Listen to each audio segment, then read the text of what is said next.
Hello everyone. Thanks for clicking on this video, Airbnb Pro Tips, Bedroom and Bathroom. Today, I'm going to teach you how to make your Airbnb pretty. As you might know, I'm an Airbnb host with 20 properties that I built on my own and self-managed without a single dollar from investors, and I started with only $3,000 just a few years ago. In fact, I've doubled up for my 10 to 20 properties in the last year. I picked up number 19 and 20 yesterday, and so this video is kind of a way to give back and celebrate that 20th property. So I'm going to do a couple videos before I even publish this listing.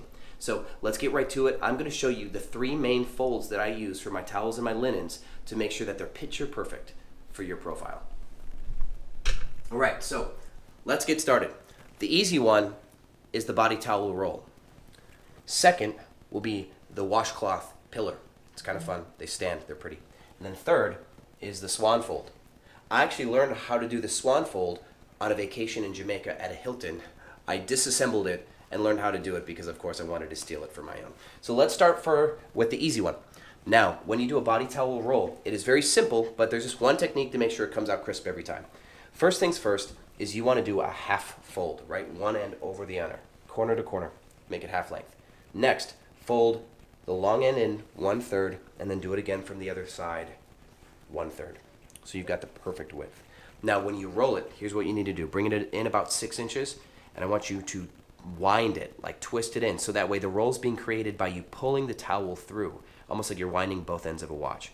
By doing this, you're going to keep the end from flaring. If you rolled it by pushing it, you're going to actually compress the towel, and this end here would actually come out and start to flare from the compression. So when you pull it through like that, you get a very crisp fold, very neat and organized. So next, the washcloth pillar. So you can do this with bigger, non-square linens as well, but the key is if you have one that's longer, just fold it to be square because you want to have a square shape here. So what we're going to do is we're going to take one end, we're going to fold it a little bit more than halfway through, right? One corner in. Now, we're going to take another corner, the same corner that we're going to roll. We're going to fold this exactly halfway through. Then we're going to roll from that same side all the way through. So what we have now, and you want to make sure you keep it, keep it aware so that way you've got this nice flat bottom. So you have that flat bottom and you've got this kind of like wild end.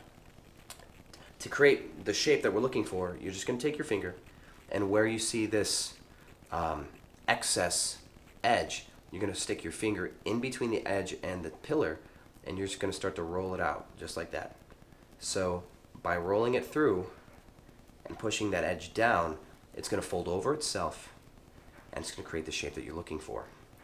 And that's how you create that pillar shape. Now if you want it taller, because you want to make sure that they're the same size, you can simply just kind of sheath it out and give it kind of a pull and make it a little bit longer. So that way they're all uniform looking, and it actually looks a lot better at just a certain length. So every linen is different, so find the perfect length for it and just pull it out so that way it has its most cosmetic shape, and then they'll stand.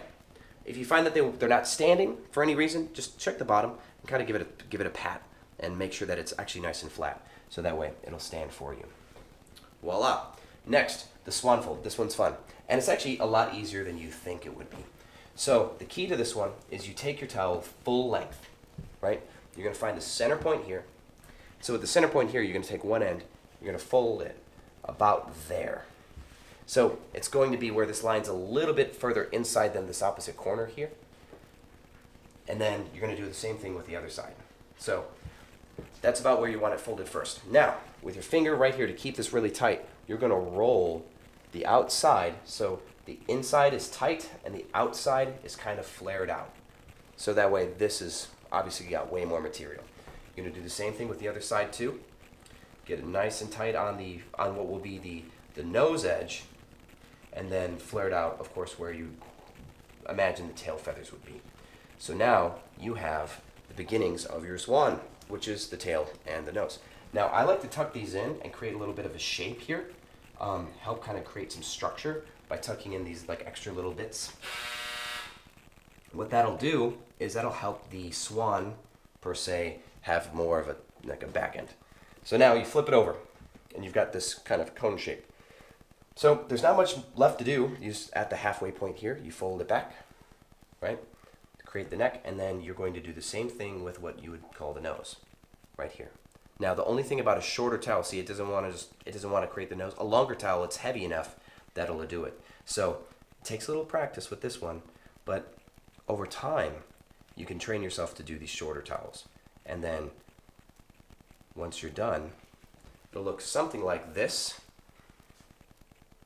And it looks really fun with bigger towels. And at the Hilton in Jamaica, like I said, they actually set it on the center of the bed, which was actually kind of cool, along with some other decorations. I think they had like a chocolate, that kind of whole thing.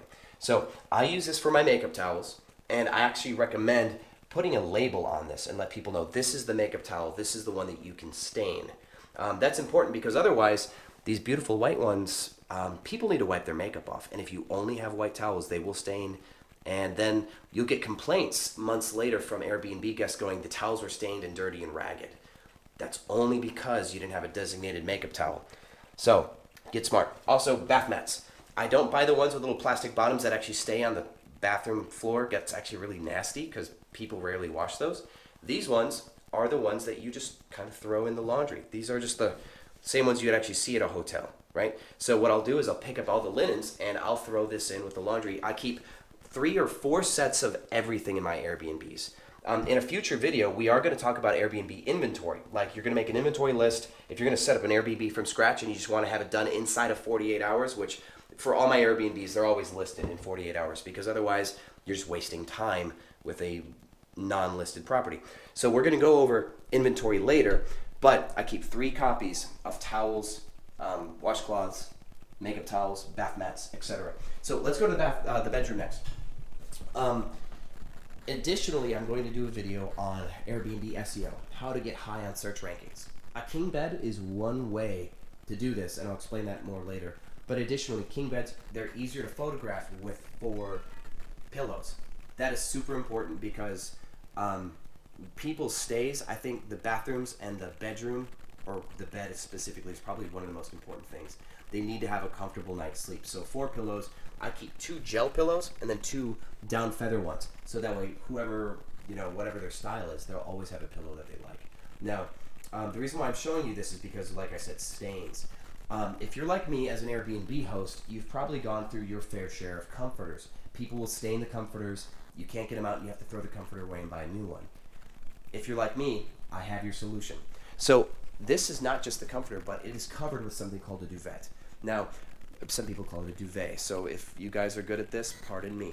So this is something that simply slips over a comforter. It's extremely comfortable. It's really soft, and if you've ever been to a 4 or 5 star hotel, you're going to notice that they do this. So what you do is you just unzip the duvet or duvet, pull the comforter from outside, and you throw this in the wash. That actually makes it faster to wash your linens too. So in my world, where we have 10 properties or 12 properties in Houston, the cleaners have a lot of laundry to do.